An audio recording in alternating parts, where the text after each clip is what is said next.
Thank you, Dennis, and thanks to the National Action Network for hosting this panel. We've been asked to speak here today about closing the achievement gap. However, what I want to talk about today is closing the discussion of the achievement gap.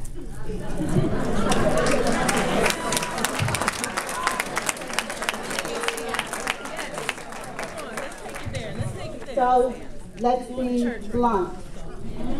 There's nothing to discuss. Poor kids, including poor kids who are black or otherwise of color, do less well in school than white kids who are middle or upper class. There is no mystery there. It's been studied to death. Okay. Let me get through. I only have 3 minutes. The underdevelopment of poor and black kids is a serious problem, but the conversations we're having about it are not serious. They're not serious because we repeat the same descriptions and same inadequate solutions over and over again, and because the innovation and meaningful approaches to these problems, which are being hammered out in international circles of psychologists, scientists, and intellectuals, are not tapped into. In fact, they are barely, if ever, discussed. Education is not an American issue, and to relate to it as such is an example of the kind of narrow-mindedness that prevents most American educators from creating solutions. It also is not, as Chancellor Klein and Reverend Sharpton have declared, the civil rights issue of the 21st century. Everyone has the right to an education here. We just don't open our minds as to what that education might be. Education is, in fact, an international issue. And in international circles, the conversation among educators, social scientists, and intellectuals is not about the consequences of underdevelopment. No, it is about scientific breakthroughs in human development. It's about the work of radical psychologists such as Lev Vygotsky, who championed the idea that relating to children as a head taller than they are allows them to grow and to learn. It is about the work of unorthodox philosophers like Ludwig Wittgenstein, whose thoroughgoing re-examination of philosophical assumptions, varied philosophy, dramatically turned linguistics, and left psychology in the intensive care unit where it belongs.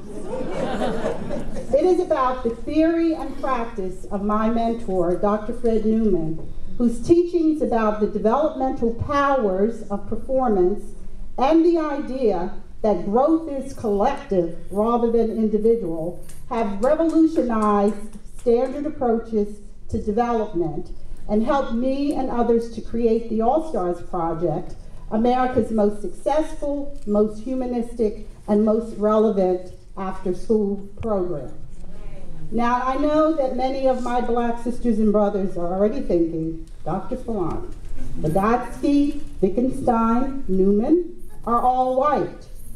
So why would their thinking, why would their breakthroughs, why would their science have anything to do with black people? Well, let me give you my answer as a black educator, and a damn good one. What I want for our kids is not black thinking. I want the best thinking. I want the most sophisticated approaches. I want the most advanced theories with the most qualitative practice. That's what I want, and that's what you should want. And that's what I demand for our communities, whether they are in East New York, or Dakar, or Port-au-Prince, or Beijing, or Rio. Psychologists and educators in these and other parts of the globe are embracing a new science of development. But here in the U.S., we are doing publicity tours with Newt Gingrich to promote public awareness of the problem. This is serious. With all due respect to Reverend Al Sharpton and my dear sisters and brothers in the National Action Network, that is not sufficient for Black America, and it's not sufficient for all America. We, Black America, must be in the leadership on the issue of education. We cannot allow the same old, tired, and empty conversations to continue. We must demand that our leaders get themselves educated in the most innovative breakthroughs across the globe. That's the achievement gap between our education leadership and what's actually going on in the world as innovations in education. That's the achievement gap that we need to close, and we need to close it now if we are not only to develop our young people, but to literally save their lives. So let's get to work.